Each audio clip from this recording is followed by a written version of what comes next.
Assalamualaikum warahmatullahi ta'ala wabarakatuh. Good day to each and everyone. So my name is Wahida Aminilin. So my report, it's all about training for workers representatives.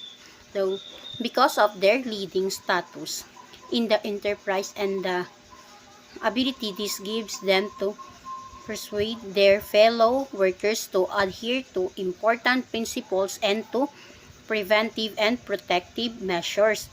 Workers representatives should, during paid working hours, receiving training to enable them to explain and respond to questions about the workplace HIB policy, to train other workers in trainer education for programs to identify behavior, conduct, or practices by individuals or across the workplace which discriminate or eliminate workers with HIV/AIDS in order to effectively combat such conduct. So, to help workers with AIDS-related illness gain access to reasonable accommodation when so requested, to counsel workers on how to identify and reduce risk factors in their personal lives, to inform workers on the biased sound information about the spread of HIV/AIDS, to ensure that any information that they acquire about workers with HIV/AIDS in the course of performing their representative functions is kept confidential. So, ang training para sa workers representatives ay nagbibigay sa kanila ng kakayahang maging epektibong tagapagtanggol ng mga manggagawa, lalo na sa isyong HIV/AIDS. Layunin nito na number 1, ang HIV/AIDS policy at HIV/AIDS. Halimbawa nito ay nagpapaliwanag na ang HIV ay hindi na ipapasa sa casual contact tulad ng pakikisalamuha.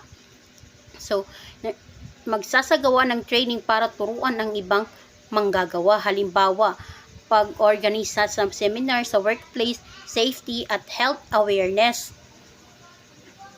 Next is kilalanin at labanan ang diskriminasyon laban sa may HIV/AIDS. Halimbawa ay pag-ulat, pag-unfair treatment sa mga may HIV sa trabaho, and then tumulong sa pagbibigay ng accommodation para sa may AIDS-related illness. Halimbawa, pag-request ng flexible schedule para sa isang manggagawang may sakit. So, next is magbibigay ng counseling para mabawasan ang risk factors. Halimbawa naman ito ay payo sa safe sex practices at pag-iwas sa drug use. Number 6, magbahagi ng tamang impormasyon sa HIV/AIDS transmission. Halimbawa ay pagpapaliwanag na ipapasa ang HIV sa unprotected sex o kontaminadong karayom. Pananatiling confidential ang impormasyon na natanggap. Halimbawa, hindi pagbabahagi ng kondisyon ng isang manggagawa ng walang pahintulot. Ang ganitong pagsasanay ay mahalaga upang mapanatili ang pantay na karapatang kaligtasan at dignidad ng mga manggagawa. So next is training for safety and health officers. OSH officers should apply to HIV/AIDS and other infectious diseases the same OSH principles and measures they would apply to any other workplace hazard. In addition to becoming familiar with the information and education programs that are directed at all workers, safety and health officers should receive specialized training to enable them to deliver information and education programs to workers on the basis of adequate knowledge about methods of HIV/AIDS prevention to assess the working environment and identify working methods or conditions which could be changed or improved in order to lessen the vulnerability of workers with HIV/AIDS, to verify whether the employer provides and maintains a healthy and safe working environment and processes for the workers, including safe first aid procedures to ensure that any information related to the HIV/AIDS status of workers is maintained under conditions of strict confidentiality as with other. So, ang training para sa safety and health OSH officers ay mahalaga upang matiyak na ang mga prinsipyo ng occupational safety and health ay naiangkop sa HIV/AIDS at iba pang nakahawang sakit. Narito ang mga halimbawa. Maghatid ng impormasyon at edukasyon tungkol sa HIV/AIDS prevention. So, pagsasagawa ng workshop ukol sa safe practices tulad ng paggamit ng protective gloves at pag-iwas sa kontaminadong karayom. Number 2, suriin ang lugar ng trabaho at magrekomenda ng mga pagbabago upang mabawasan ang panganib. Halimbawa, pag-aalok ng mas malinis at ligtas na lugar para sa first aid treatment. So, number 3 is siguruhin ang employer ay nagpo-provide ng ligtas at malusog na kapaligiran. Halimbawa, pag-check kung sapat ang PPE, personal protective equipment, at mga sanitizing facilities. Next is pananatilihing confidential ang impormasyon ng manggagawa tungkol sa HIV/AIDS status. Halimbawa naman ito ay ang health records ng manggagawa ay hindi dapat i-access ng iba ng walang pahintulot.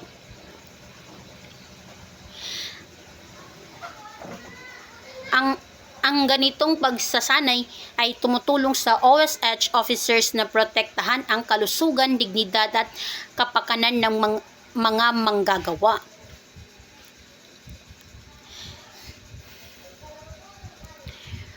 So next is fundamental principles of occupational health and safety. So medical data pertinent to workers and disclosed only in accordance with the ILO's Code of Practice on the Protection of Workers' Personal Data, to counsel workers on how to identify and reduce risk factors in their personal lives. So, to refer workers to in-house medical services or those outside the workplace which can effectively respond to their needs.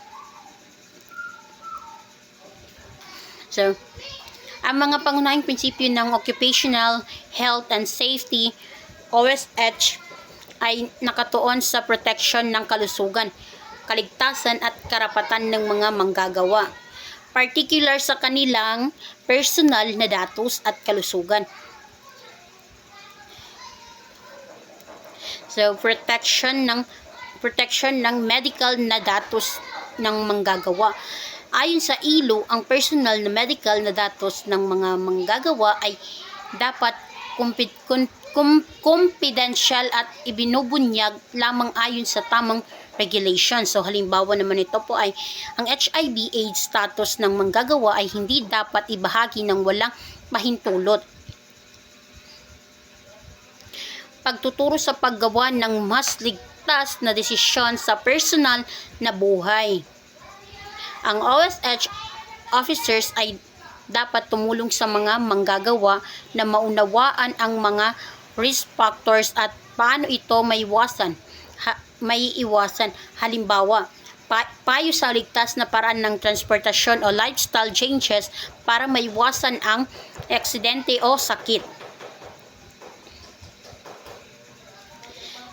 Pag-refer sa angkop na serbisyong medical, dapat silang magbigay ng access sa mga serbisyo alinman sa workplace, clinic o sa external na healthcare providers na makakatugo sa pangangailangan ng manggagawa. Halimbawa, pag-refer sa isang manggagawa na nangangailangan ng ESP specialistang doktor para sa mental health support. Ang mga prinsipyong ito ay tumutulong sa pagpapanatili ng dignidad, privacy at kalusugan ng mga manggagawa. So, training for factory labor inspectors. So, factory and labor inspector increasingly play an advisory role in occupational safety and health, including HIV/AIDS prevention in enterprises. To equip them for this role, they should be given specialized training on HIV prevention and protection strategies at the workplace. This training should include information on relevant international labor standards, especially the Discrimination, Employment and Occupational Convention 1958 number 101 and national laws and regulations. How to raise awareness about HIV/AIDS among both workers and management. How to incorporate HIV/AIDS topics into their regular OSH briefings and workplace training. How to assist workers to gain access to available benefits. Example, how to complete benefit forms and to exercise other legalized, how to identify violations of or the failure to protect workers' rights in respect of HIV status, skills to collect and analyze data relating to HIV/AIDS in workplace for epidemiological or social impact studies when carried out in conformity in the ILO Code of Practice. So, ang training para sa factory at labor inspectors ay mahalaga upang matulungan silang gampanan ang kanilang papel sa occupational safety and health o OSH, particular sa HIV/AIDS prevention at protection. So, pagbibigay ng impormasyon sa mga batas at regulations. Dapat alam nila ang mga international at pambansang batas tulad ng ILO Convention number 11 or 101 upang labanan ang diskriminasyon. Halimbawa, pagpapaalala sa employers na bawal ang pagtanggal sa trabaho dahil sa HIV status. Next is magpapataas ng awareness ukol sa HIV/AIDS. Turuan sila kung paano ipaliwanag ang HIV/AIDS prevention sa manggagawa at management. Halimbawa naman ito ang pag-organisa ng workshop tungkol sa safe practices sa workplace. Pagsasama ng HIV/AIDS sa regular OSH briefings, turuan silang gawing bahagi ng training ang impormasyon ukol sa HIV. Halimbawa naman ito ay pagbabanggit ng HIV prevention sa safety seminars. Next is pagtulong sa paggamit ng benepisyo at karapatan. Turuan silang suportahan ang manggagawa sa pag-avail ng health benefits at legal rights. Halimbawa, tulong sa pag-fill out ng sick leave o insurance claims. Pagkilala sa paglabag sa karapatan ng manggagawa, sanayin sila sa pagtukoy ng diskriminasyon o pag-abuso sa karapatan ng may HIV. Halimbawa nito ay pag-report ng unfair dismissal dahil sa HIV status. So next is pagkolekta at pagsusuri ng datos. Turuan sila ng tamang paraan ng data collection, para sa HIV/AIDS studies. Ayon sa ILO code, ay halimbawa naman ito ay pagsasagawa ng survey tungkol sa workplace policies sa HIV/AIDS. Sa ganitong training, mas may papakita ng inspectors ang epektibong pagtugon sa HIV/AIDS related issues at may tataguyod ang ligtas, patas at inklusibong lugar ng trabaho. So next is treatment, care, and support. The provision of treatment and care and support to workers with HIV, however they become infected, reduces the loss of essential skills and experience and it minimizes disruption to the enterprise. It also respects the rights of workers to remain in employment as long as they are fit to work, helps to maintain their income and contributes to their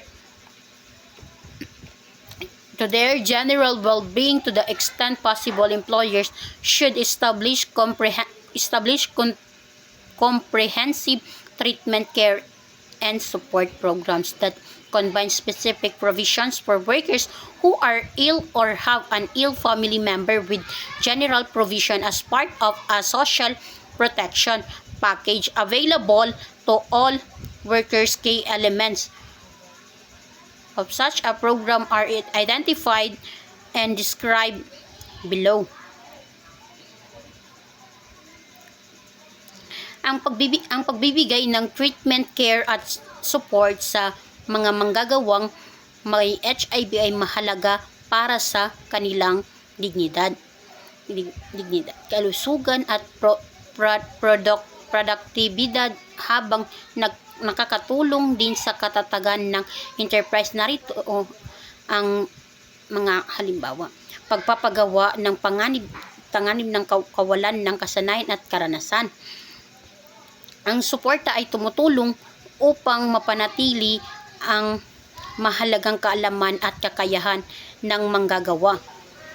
Halimbawa nito ay regular na check-up para matiyak ang kalusugan ng manggagawa,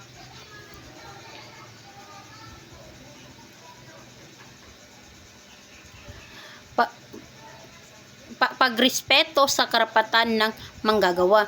Binibigyang pagkakataon ang manggagawa na patuloy na magtrabaho hanggat kaya nila. Halimbawa rin naman ito ay flexible work arrangements para sa may iniindang sakit. So next is pagbuo ng comprehensive programs. Pinagsasama ang mga tiyak na tulong para sa may sakit at kanilang pamilya sa mas malawak na social protection. Halimbawa naman ito ay health insurance na may coverage para sa HIV treatment.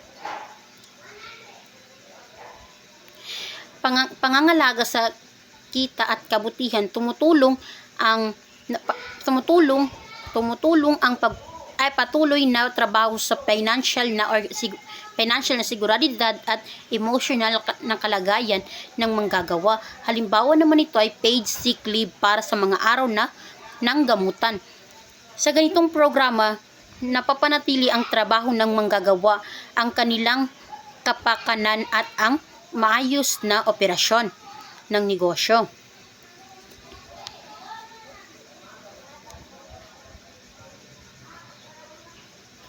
That's all. Thank you.